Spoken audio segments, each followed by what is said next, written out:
Estamos de volta e continuamos a ouvir as palavras do apóstolo Sérgio Alves, que nos fala aqui das dificuldades da nossa vida e de como buscamos as soluções para isso nos lugares errados, naqueles lugares que estão totalmente fora de onde deveríamos buscar, não é? Porque não tem ninguém melhor para consertar as coisas, consertar o nosso íntimo, nossas emoções, a nossa vida interna e externa do que o próprio Criador, não é? Que é a pessoa o único capacitado a fazer o conserto perfeito, sem retoques, não é?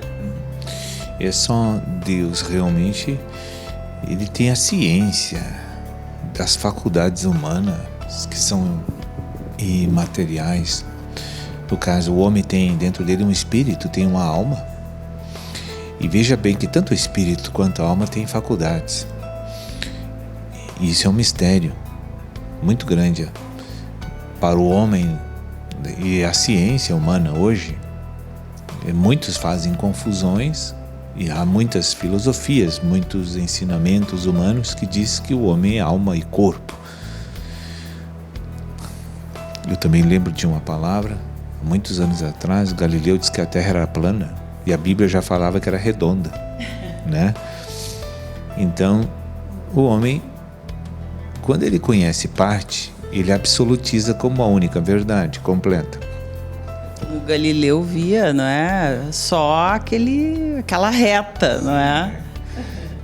Então, o homem se julga muito sábio devido às conquistas tecnológicas e científicas, mas na verdade o homem não conhece quase nada sobre... Vê o todo, não é? Vê o todo, mas a pior coisa que tem no ser humano é ter uma descoberta realmente, uma eureka, ou uma luz, uma iluminação, e descobrir coisas e achar que aquilo é o completo, né? É o inteiro, e não é.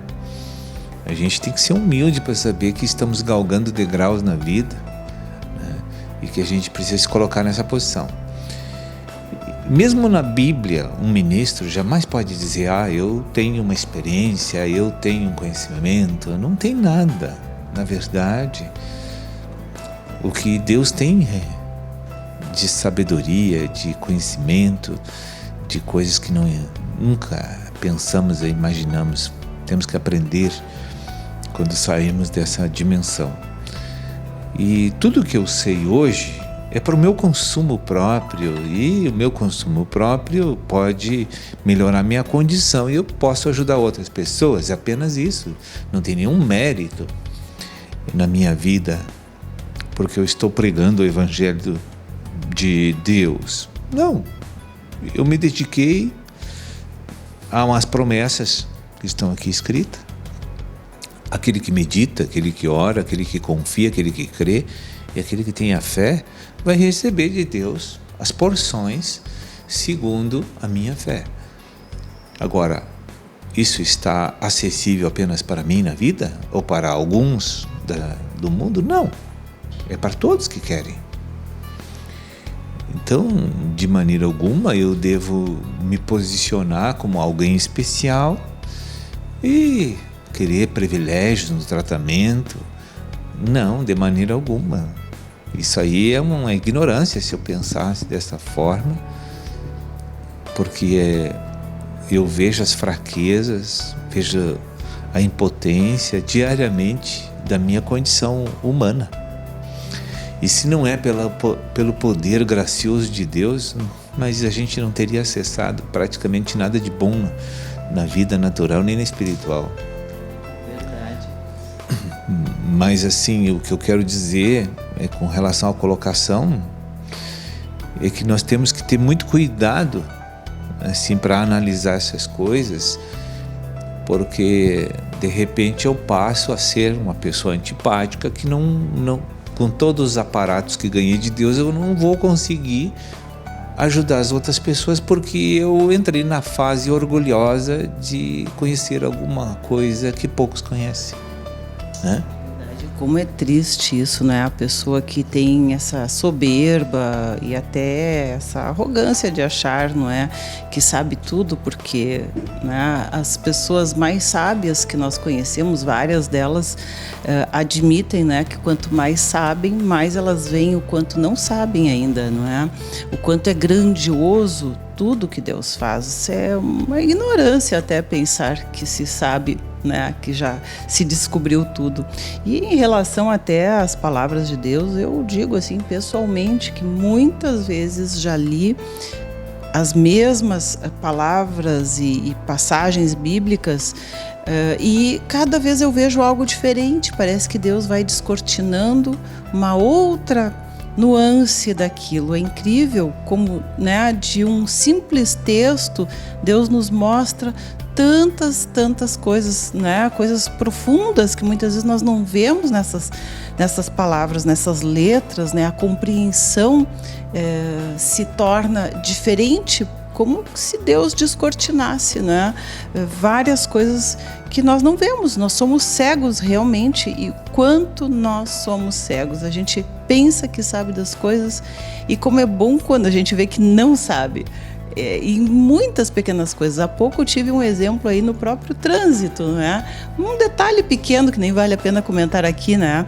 Mas a gente vê coisas acontecerem que antes a gente pensava de um jeito, agora eu já penso de outro, já vejo um outro ponto de vista diferente daquele que seria o que a maioria das pessoas pensam, e eu pensava também, não é? Então, é muito maravilhoso quando Deus começa a descortinar esta verdade e que as pessoas possam ir buscando, absorvendo, serem transformadas, porque se não acontecer assim, o mundo vai continuar, sim, cada vez pior e o mal se multiplicando. Exatamente. Erradas, não é?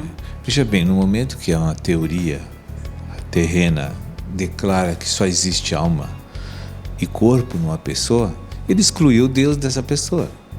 Entende? Porque Deus, sendo espírito, ele só contata espírito. E se uma pessoa não tem espírito, Deus não contata homens. Bom, se nós somos só alma e corpo, então não diferimos em nada dos animais. Exatamente. Na verdade, um homem que não é regenerado pelo poder do Espírito Santo, ele é considerado ainda um ser totalmente terreno. E Deus considera filho só o que é espiritual.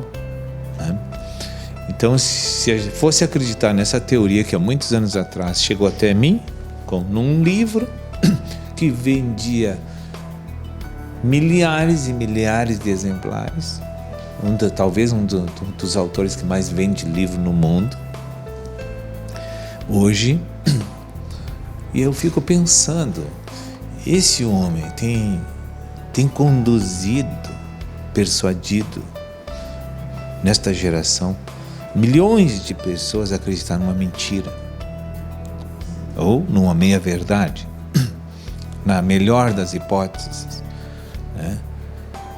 E a palavra de Deus, que está acessível a todos, não é tão lida que nenhum livro de uma pessoa. Eu acho isso até perigoso, pastor, porque isso é um fatalismo. Isso quer dizer que a pessoa vai viver e vai morrer e tudo acabou. Então, qual é o sentido da vida, realmente? Porque se nós somos só corpo e alma, né? Qual é a diferença, em primeiro lugar, das outras criaturas, não é? Em segundo, não é possível que um ser tão complexo como é o homem, na sua natureza física, na sua natureza emocional e psíquica, fique restrito a isso, a essa fatalidade de ser só corpo e alma, não é? Sim, porque a alma é um recipiente. A alma precisa de espíritos para fazê-la funcionar.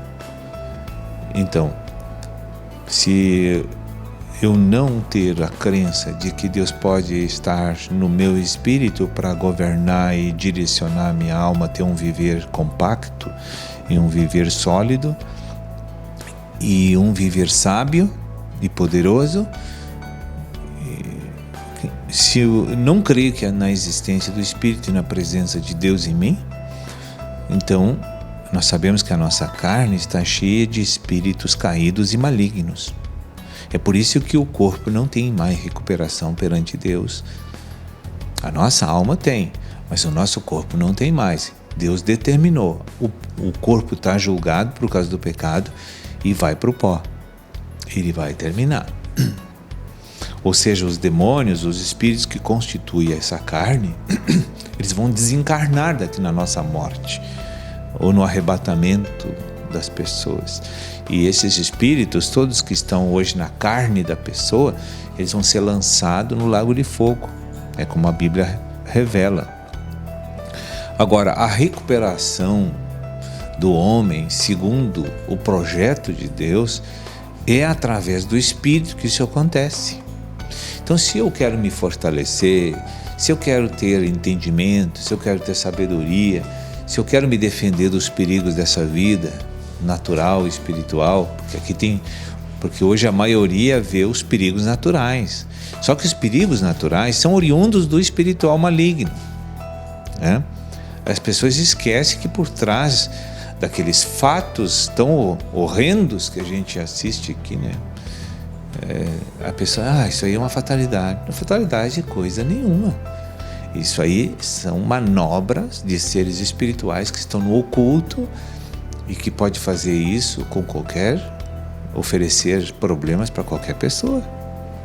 Mas se eles podem fazer isso, os espíritos e os anjos de Deus podem lutar contra isso também, e nós podemos obter essa proteção divina. Sempre Deus protege as pessoas, principalmente no período da inocência e da ignorância.